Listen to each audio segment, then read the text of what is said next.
Hello and welcome to my lecture on The Hobbit. My name is Anya and today I will talk about Bilbo Baggins, how he changed on his journey to Lonely Mountain and how this is applied to our lives in the 21st century. To grow in life, you must be prepared to make changes. Sometimes changing is inevitable and necessary for survival in unknown places. Tolkien teaches us this through Bilbo Baggins by placing him in an environment, the wild, where his gentle, comfortable personality cannot survive. Bilbo changes and adapts to his environment. Firstly, I will talk about how Bilbo behaves at the beginning of the novel, his first change, and then his first major change. Lastly, we will look at how Bilbo becomes the bravest, wisest, and the one best suited to adventure through saving the dwarves twice and going into Smaug's cave alone. At the beginning of the novel, Bilbo is very Bagginsish. He lives in a comfortable hobbit hole, has all day to do anything he wants to, and is very forgetful. He loves his meals, hates anything out of the ordinary, and is determined not to go on an adventure. Adventures are, as Bilbo says in Chapter 1, nasty, disturbing, uncomfortable things that make you late for dinner. Bilbo spends his life making smoke rings and eating whole cakes and second breakfasts. This all changes when the dwarves arrive at Bilbo's hobbit hole. His biggest worry at the time is that the cakes might run short and then he might have to go without. When Bal and Dwal and Fili and Kili are talking about things which Bilbo did not want to understand, for they sounded much too adventurous, it is clear that Bilbo was determined that the adventure did not exist. He stubbornly tried to pretend that Gandalf and the 13 dwarves coming into his house was perfectly normal and not in the least an adventure. However, after the dwarves' song, Bilbo is forced to accept that a most wretched adventure had come right into his house, and he began to feel quite afraid. He was so afraid, in fact, that he had more than half a mind to pretend to fetch the lamp and go and hide behind the beer barrels in the cellar and not come out again until the dwarves had gone away. In fact, at the very beginning of Thorin's speech, Bilbo became so frightened that he let out a shriek, fell to the floor and shouted, "Struck by lightning! Struck by lightning!" over and over. Over the course of the novel, Bilbo changes and becomes the bravest and smartest of the lot of them. After weeks of walking east, Bilbo, Gandalf and the dwarves get to the Misty Mountains. As they pass through, they get caught by the goblins. At this stage, Bilbo has still yet to show his worth, and even has to be carried by Dory as they run away. Bilbo gives us his first sign of change a little later, when he is separated from his companions and is all alone in the dark.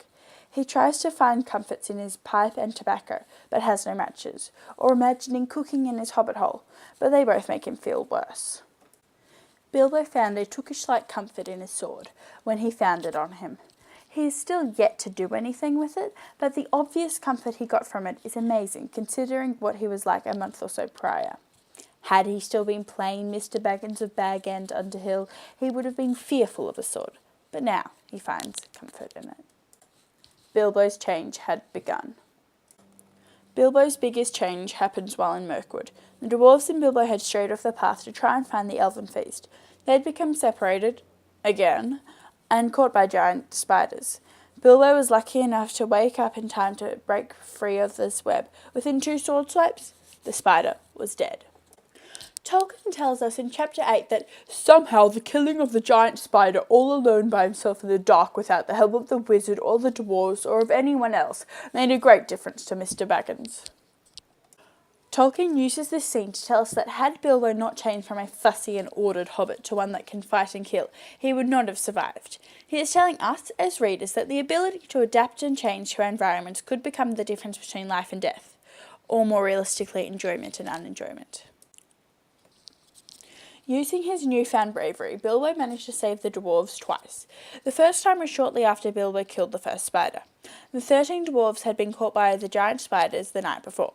Bilbo angered the spies by throwing rocks at them and calling them Attercop and Tom Noddy to lure them away from the dwarves. He then snuck back to free the dwarves and lead them away to safety.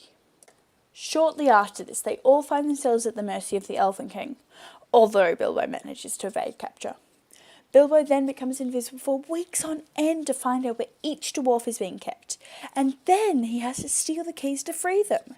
He also then has to pack each dwarf into his own barrel so they could flow down the river together.